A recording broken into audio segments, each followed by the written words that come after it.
మనసు మాట వినదు ఎపిసోడ్ 17. క్రాంతి దగ్గర డబ్బు తీసుకొని షణ్ముఖ్ వాళ్ళ ఇంటి నుంచి బయటికి వచ్చేసి నేరుగా ట్రైన్ ఎక్కి వేరే ఊరికి బయలుదేరింది సహస్ర. ఈలోపే ఆమెకు షణ్ముఖ్ కాల్ చేయడంతో కట్ చేసి ఫోన్ స్విచ్ ఆఫ్ చేసేసింది. బ్లాంక్గా ఉన్న ఫోన్ స్క్రీన్ మీద తన ఏడుపు మొహం కనపడగానే ఏడుపు ఎందుకు వస్తుంది, నాకు అక్కడ జన్మల సంబంధాలు ఏమీ లేవు కదా అని కళ్ళ నీళ్లు తుడుచుకొని విండో నుంచి బయటకు చూస్తూ తిరిగి ఆలోచనల్లో మునిగిపోయింది సహస్ర. కాసేపటికి ట్రైన్ ఒక స్టేషన్లో ఆగగానే అనౌన్స్మెంట్ వినబడడంతో ఉలిక్కిపడి ఆలోచనల నుంచి తేరుకుంది. అక్కడి స్టేషన్ పేరు చూడగానే నేను దిగాల్సిన స్టేషన్ వచ్చేసింది, త్వరగా ఇక్కడ నుంచి వెళ్ళాలి అనుకుంటూ అమ్మా మన ఊరు వచ్చేసింది వెళ్దాం పదా అని హడావిడిగా వైశాలిని తీసుకొని ట్రైన్ దిగింది సహస్ర. ఆ రైల్వే స్టేషన్ నుంచి నెమ్మదిగా బయటికి వచ్చి చుట్టూ చూస్తూ అన్నీ వదిలేసి వచ్చి కొత్త లైఫ్ స్టార్ట్ చేయడం సినిమాల్లో చూపించినంత ఈజీ కాదు. ఈ ప్లేస్కి ఎప్పుడు వచ్చినా చుట్టుపక్కల ప్రశాంతంగా ఉండి బాగుంటుందని అనిపించేది. కానీ ఇప్పుడు ఇలా అమ్మతో పాటు ఒంటరిగా వెళ్తుంటే ఏదో తెలియని భయంగా ఉంది అని అనుకుంటూ నెమ్మదిగా ముందుకు అడుగు వేసింది సహస్ర. ఆకాశంలో పెద్దగా ఉరుములు మెరుపులు వస్తూ వర్షం వచ్చే సూచనలు కనిపించడంతో క్రాంతి డబ్బు మొత్తం పంపిన తర్వాత ఏం చేయాలో ఎక్కడుండాలో అని ఆలోచిస్తూ నిలబడింది సహస్ర. అంతలో అక్కడ హెలికాప్టర్ తిరుగుతున్న శబ్దం వినిపించడంతో తల పైకెత్తి చూస్తూ హెలికాప్టర్ సహస్ర, నాకు హెలికాప్టర్ కొనివా అని చిన్న పిల్లల అడిగింది వైశాలి. కానీ సహస్ర ఆ మాటలు వినే స్టేజ్లో లేదు. దాంతో ఆమె చేయి వదిలి ముందుకు పరిగెత్తుకుంటూ వెళ్ళి హెలికాప్టర్ వైపు తదేకంగా చూసింది వైశాలి. అది అక్కడే ఆమెకు దగ్గరలో ఉన్న ఖాళీ ప్లేస్లో ల్యాండ్ అవ్వడంతో హెలికాప్టర్ నాకోసమే వచ్చింది అంటూ అమాయకంగా మాట్లాడసాగింది వైశాలి. వావ్, ఇంత చిన్న ఊర్లో ఇన్ని మంచి షాపింగ్ మాల్స్ ఉన్నాయని నాకు ఇప్పటిదాకా తెలీదే, ఇక్కడ షాపింగ్ చేయడం కోసం ట్రైన్కి మరీ వచ్చేసారనమాట అంటూ ఆ గొంతు కాస్త వెటకారంగా వినిపించగానే అది ఎవరిదో అర్థం కావడంతో ఒక్క క్షణం పాటు సంతోషపడింది సహస్ర. వెంటనే వెనక్కి తిరగడంతో అక్కడ కాస్త దూరంలో షణ్ముఖ్ నిలబడి ఉన్నాడు. అతనికి ఇంకొంచెం వెనకగా చరణ్, స్వేచ్ఛలు కూడా నిలబడి ఉన్నారు. నేరుగా సహస్ర దగ్గరికి వెళ్ళి తన చేతిని పట్టుకొని చేసిన షాపింగ్ చాలు గాని ఇక ఇంటికి వెళ్దాం పదా అని కోపంగా అన్నాడు షణ్ముఖ్. నో, అది నా ఇల్లు కాదు అంటూ నిర్మోహమాటంగా తేల్చి చెప్పేసింది సహస్ర. హలో మేడం, తమరు అగ్రిమెంట్ మీద సైన్ చేసిన సంగతి మర్చిపోయారా? దాని ప్రకారం చూస్తే అది ఎవరిల్లు అనుకుంటున్నారు అని వెటకారంగా అడిగాడు షణ్ముఖ్. కాంట్రాక్ట్ గురించి గుర్తు చేయగానే అతని వైపు కోపంగా చూస్తూ మరి నిన్న తమరు చేసుకున్న ఎంగేజ్మెంట్ ప్రకారం అది ఎవరి ఇల్లు మీరే చెప్పండి అని అంతే ధీటుగా అంది సహస్ర. అది వినగానే ఒక్క క్షణం మౌనంగా ఉండిపోయాడు షణ్ముఖ్. చూడండి, అసలు మీ సంబంధం వచ్చింది క్రాంతికే అని నాకు తెలుసు. మన పెళ్ళి ఏ పరిస్థితిలో జరిగిందో మీకు తెలుసు. ఇప్పుడు మీకు ఎలాగో క్రాంతితో ఎంగేజ్మెంట్ అయిపోయింది కాబట్టి నన్ను ఇలా వదిలేయండి. నాకు మీ ఇద్దరి మధ్యలోకి రావాలని ఏమీ లేదు. దయచేసి నన్ను ప్రశాంతంగా బ్రతకనివ్వండి.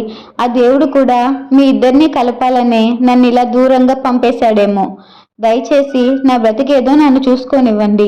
ఇప్పటి వరకు బ్రతికిన బానిస బ్రతుకు చాలు. నాకు మా అమ్మతో కలిసి హ్యాపీగా గడపాలనుంది అని ఆవేశంగా మాట్లాడింది సహస్ర. ఆ మాటలు విని షణ్ముఖ్కి బాధగా అనిపించింది.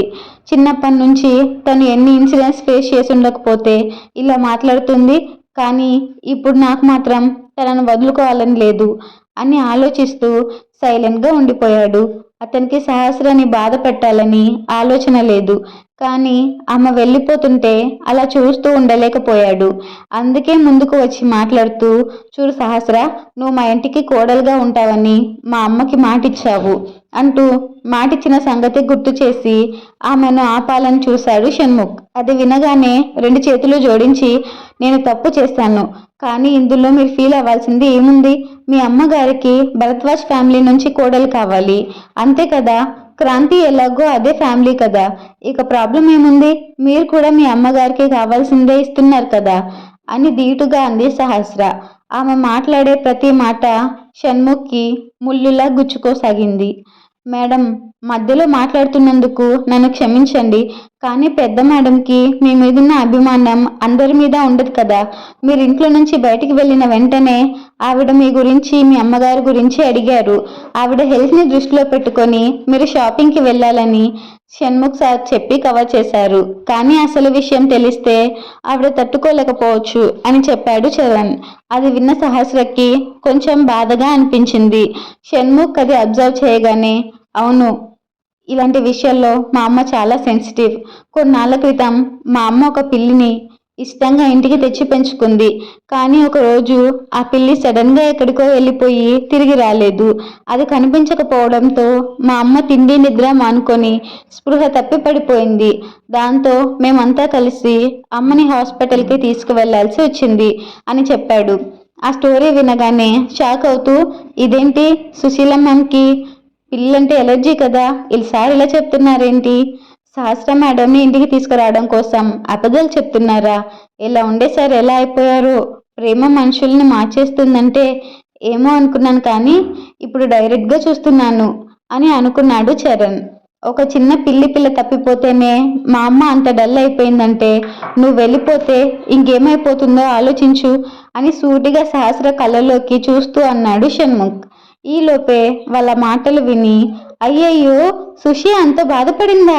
సహస్ర, మీ నాన్న దగ్గరికి తర్వాత వెళ్దాం గాని ముందు మనం ఇంటికి వెళ్దాం పదా. బాబు మన కోసం అంత దూరం నుంచి వచ్చినా కూడా వెళ్ళకపోతే బాగుండదు. అక్కడ మీ ఆయన కూడా వెయిట్ చేస్తూ ఉంటాడు అని కంగారు పెట్టింది వైశాలి. ఆమె మాటలు విని, అయ్యో అమ్మ, ఇప్పుడు ఆ ఇంటికి వెళ్ళడం అంత ఈజీ కాదు, ఏం చేయాలి అని ఆలోచిస్తూ ఏదో గుర్తుకొచ్చి షణ్ముఖ్ వైపు చూసి, సరే నేను ఇంటికి వస్తాను, కానీ నాకు కొన్ని కండిషన్స్ ఉన్నాయి. నువ్వు వాటికి ఒప్పుకుంటానంటేనే నేను ఇంటికి వస్తాను, లేదంటే రాను అని తేల్చి చెప్పింది సహస్ర. సరే, ఆ కండిషన్స్ ఏంటో చెప్పు ముందు అని అడిగాడు షణ్ముఖ్. ఫస్ట్ కండిషన్, నేను నా బేబీని ఏమీ చేయను, దానికి నువ్వు ఒప్పుకోవాలి. నువ్వు కూడా నా బేబీ జోలికి రాకూడదు అని చెప్పింది సహస్ర. ఓకే, నెక్స్ట్ అని అడిగాడు షణ్ముఖ్. అది విని షాక్ అయి, నేను అంత పెద్ద గొడవ చేసి ఇప్పుడేంటి ఇంత తేలిగ్గా ఒప్పుకున్నాడు?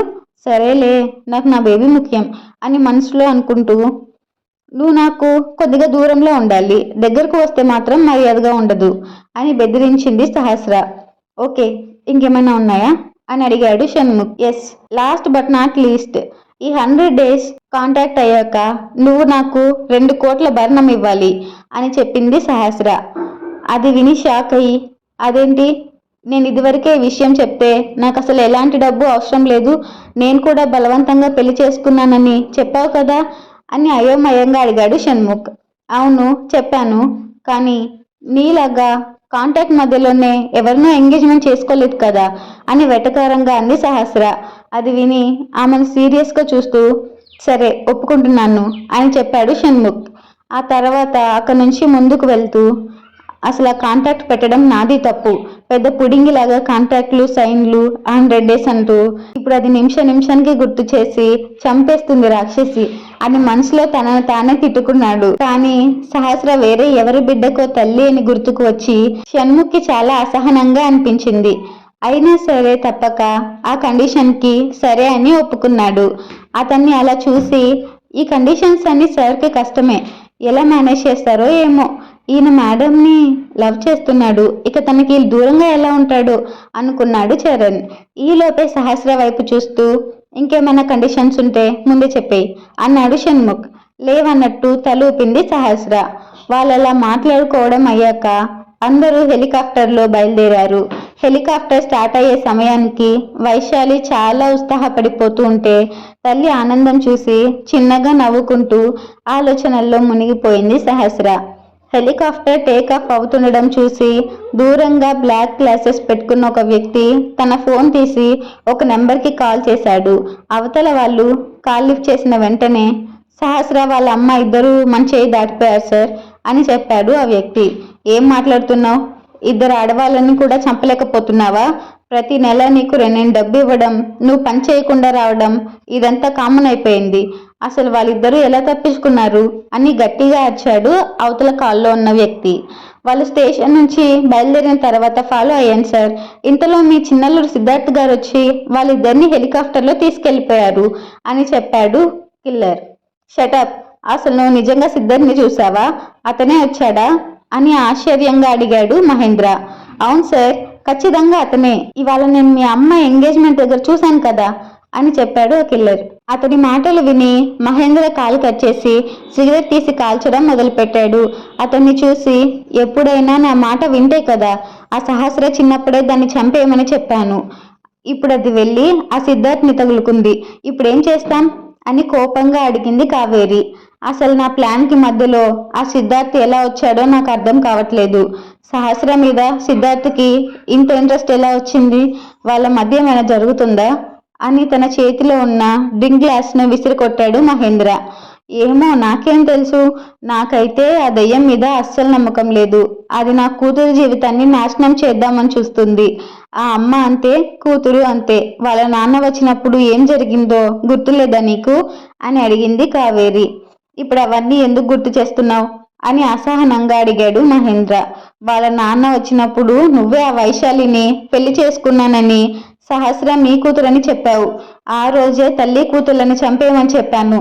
నా మాట వినలేదు. ఇప్పుడు వాళ్ళిద్దరూ తన తల మీద పెద్ద బండలా తయారయ్యారు. ఇప్పుడేం చేస్తావు అని అరిచింది కావేరి. నాకు నీతో వాదించే తీరిక లేదు అని చెప్పి తన ఫోన్లో ఒక నెంబర్కి కాల్ చేసి ఆ షణ్ముఖ్ గురించి ఎంక్వైరీ చేయమని చెప్పాను, చేసావా అని అడిగాడు మహేంద్ర. అవతల వాళ్ళు చెప్పింది విని షాక్ అయి కాల్ కట్ చేశాడు మహేంద్ర. అతన్ని చూసి, ఏమైంది, ఎందుకు అలా షాక్ అవుతున్నావు అని అయోమయంగా అడిగింది కావేరి. సహస్ర వాళ్ళ నాన్న చంద్రమౌళి ఉన్నాడు కదా, అతను షణ్ముఖ్కి వాళ్ళ ఫ్యామిలీకి బాగా క్లోజ్ అంట. కానీ ఆ విషయం ఇంకా షణ్ముఖ్కి తెలీదు. అలానే సహస్రకి కూడా తెలీదు. మనకి మాత్రమే తెలుసు అని చెప్పాడు మహేంద్ర. అతని మాటలు విని, ఆ వైశాలి కూడా తెలుసు. దానికి పిచ్చి పట్టించి ఏదో మేనేజ్ చేస్తున్నాం, కానీ ఇప్పుడు ఆ పిచ్చిది నిజం చెప్తే మాత్రం మన పని అయిపోయినట్టే అని చెప్పింది కావేరి. నోరు మూసుకో, అదేం జరగదు. అన్నిటికీ నా దగ్గర ఒక ప్లాన్ కూడా ఉంది. నువ్వు దాని గురించి ఆలోచించకు అని అక్కడి నుంచి వెళ్ళిపోయాడు మహేంద్ర. అతని వైపు బ్లాంక్గా చూస్తూ ఉండిపోయింది కావేరి. హెలికాప్టర్ ల్యాండ్ అయ్యాక కార్ దగ్గరకు వెళ్తూ ఉంటే చరణ్ ఏదో ఆలోచనల్లో మునిగిపోయాడు. అతన్ని చూసి, ఏంటి చరణ్, ఏదో ఆలోచిస్తున్నావు, ఏమైంది? ఏమైనా ఉంటే డైరెక్ట్గా చెప్పు అని అడిగాడు షణ్ముఖ్. ఎందుకులేండి సార్, మళ్ళీ మీకు కోపం వస్తుంది అని బ్లాంక్గా అన్నాడు చరణ్. అరే చెప్పు అని మాస్క్ వేసుకుంటూ అడిగాడు షణ్ముఖ్. ఏం లేదు సార్, మేడం మీకు కండిషన్స్ పెట్టారు కదా, మీరు ఒప్పుకోవడం అయితే ఒప్పుకున్నారు, కానీ అది కష్టమే సార్. మిగతా రెండు ఎలా ఉన్నా మేడంకి దూరంగా ఉండడం అంటే అస్సలు జరిగే పనే కాదనిపిస్తుంది అని గట్టిగా నవ్వాడు చరణ్. అతన్ని అలా చూసి చిన్నగా దగ్గుతూ, చరణ్ కొంచెం తగ్గు సార్, చూడు ఎలా చూస్తున్నారు అని హెచ్చరించింది స్వేచ్ఛ. ఆ మాటతో కొంచెం తగ్గి గొంతు సవరించుకొని, అంటే నా ఉద్దేశం అని ఏదో నసిగాడు చరణ్. నువ్వు చెప్పింది నిజమేలే, అదంతా జరగని పని, కానీ కొన్నిసార్లు తప్పదు కదా అని సహస్ర వైపు చూస్తూ అన్నాడు షణ్ముఖ్. ఆ మాటలు చరణ్కి అర్థం కాక అయోమయంగా చూస్తూ, స్వేచ్ఛ సార్ ఏమంటున్నారో నీకు అర్థమైందా అని అడిగాడు. సార్కి మేడం అంటే ఇష్టం కదా, కాబట్టి తను పెట్టిన కండిషన్స్కి పైకి ఒప్పుకున్నా ఆయనకి మాత్రం మేడంకి దగ్గరగా ఉండాలని ఉందంట అని చెప్పింది స్వేచ్ఛ.